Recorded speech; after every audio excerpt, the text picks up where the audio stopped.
Hello everybody! Lalong-lalo na sa mga mommies na nanonood dyan.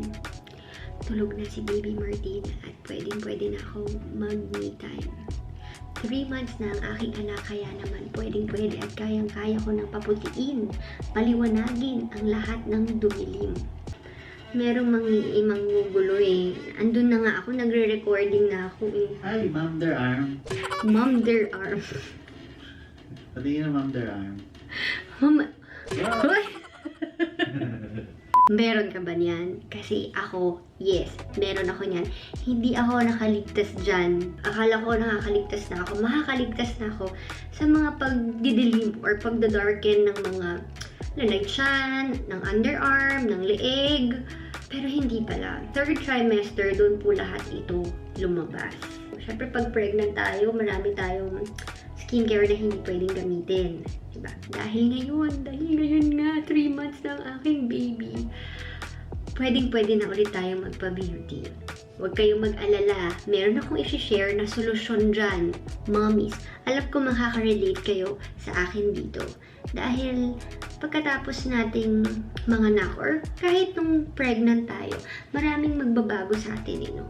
Sa skin natin, sa schedule natin, sa body natin, ang dami-dami talaga nagbago. Parang ikaw, iba ka na. Nag-iba ka talaga. At lahat ng changes na ito, nakaka-apekto sa mood natin everyday at syempre sa confidence natin bilang kababaihan. Yeah, aminin ko. Naka-apekto siya sa mood ko and sa confidence ko. Syempre nga naman, di ba, before, iba na talaga yung ka-freshan mo before sa ka-freshan natin ngayon, lalong-lalo na sa mga mommies dyan na puyat. Alam nyo, itong eye bags na yan, yung dark circle ko na yan, lahat ng puyat sa taping, hindi ako nagkaroon ng ganyan. Sa pagiging mommy, present na sila. Siyempre, kahit mommy na tayo, mommy duty na tayo, yan, mommy duty talagang daming darken, daming nagda-dry, diba? Hindi naman natin dapat pababayaan ang sarili natin. Kailangan magbigay pa rin tayo ng importansya sa sarili natin.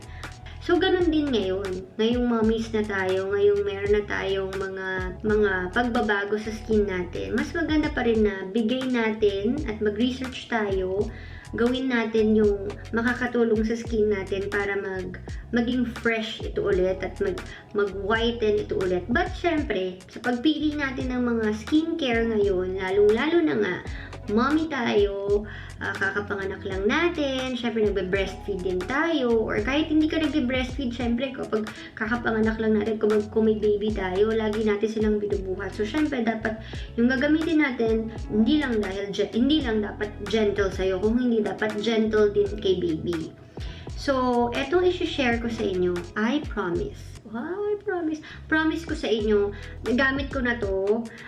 Iilan dito, ginagawa ko na to nung buntis pa lang ako. And then, meron akong syempre in-add ngayon na pwede ko nang gawin dahil syempre, hindi pa siya pwedeng gawin nung pregnant ako. Okay? So, meron akong ginagamit na skincare ngayon para naman lumiwanag ang mga dumilim. Samahan niyo ako sa aking me time. Sa aking maikling me time ngayong gabi.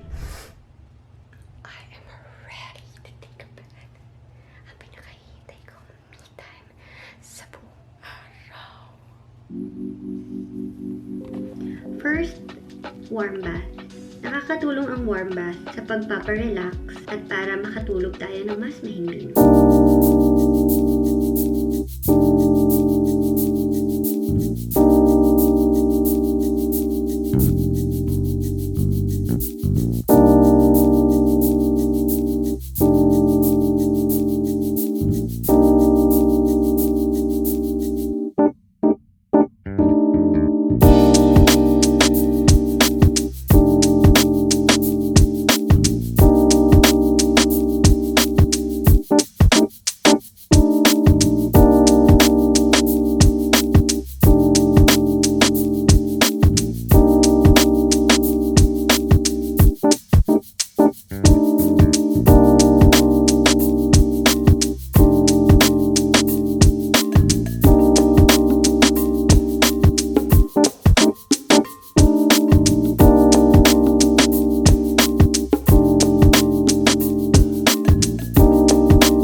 underarm. Ang ilalagay ko po dito ay Bello Underarm Cream.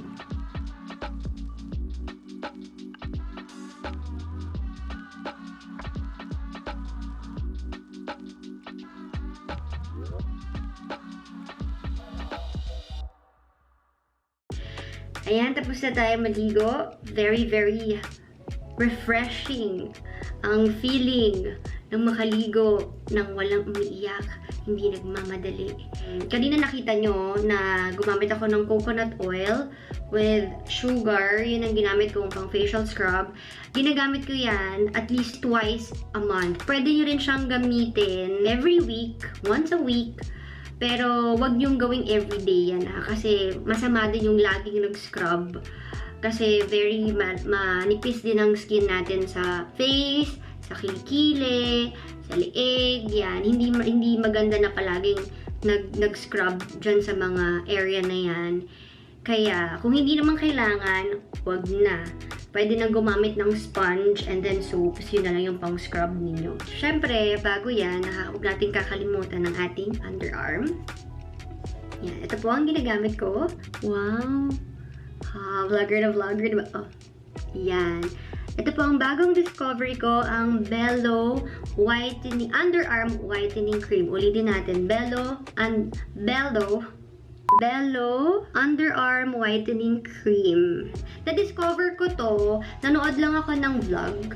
Kasi madalas, pag wala rin akong ginagawa, tulad din yun, nanonood din ako ng mga mommy vlogs. And then, syempre, tinitake note ko yung mga gusto kong i-try.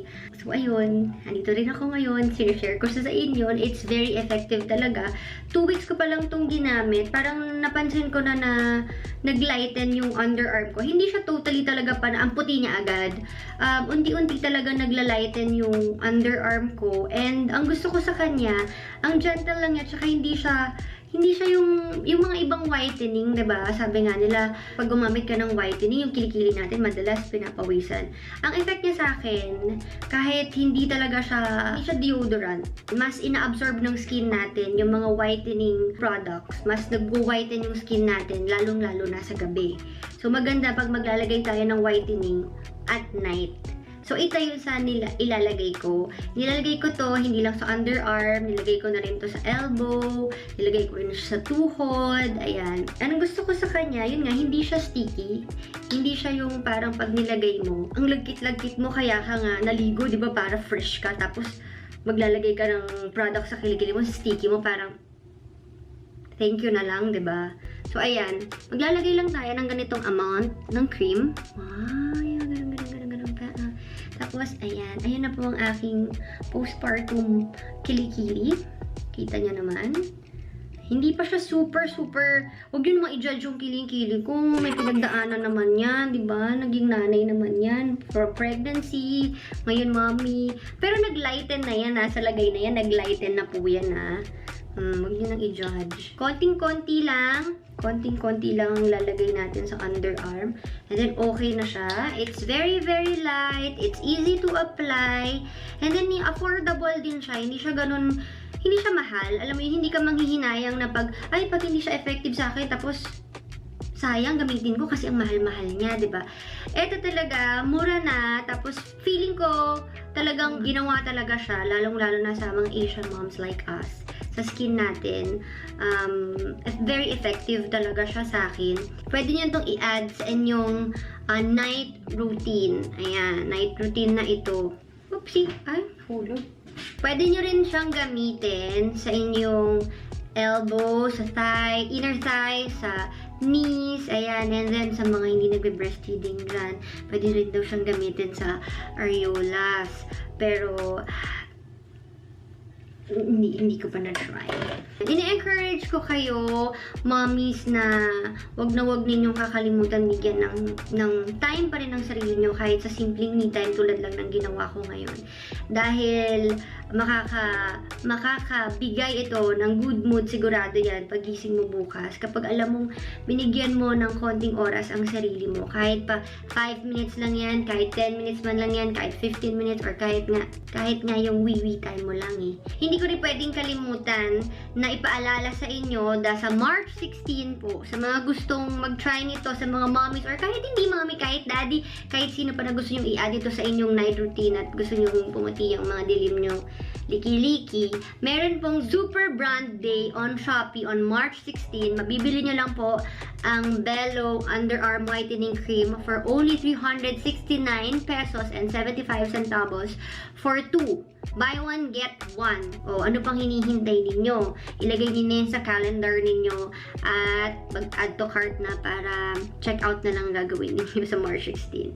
Ayan. Thank you guys! Sana nag-enjoy kayo sa aking night routine, sa aking me time, sa konting time na binigay ko sa sarili ko. Mommies, huwag niyong kakalimutan bigyan niyo ng konting time ang sarili niyo. Makakabigay yan ng saya sa'yo. Promise. Thank you guys! Thank you for watching and sana nag-enjoy kayo. Sana may natutunan kayo. And sana i-try ninyo itong mga produkto, mga products na shinare ko sa inyo. And sana mahiyang din sa inyo. Huwag niyong kakalimutan mag-like and subscribe sa aking channel. Bye, mommies! Good night!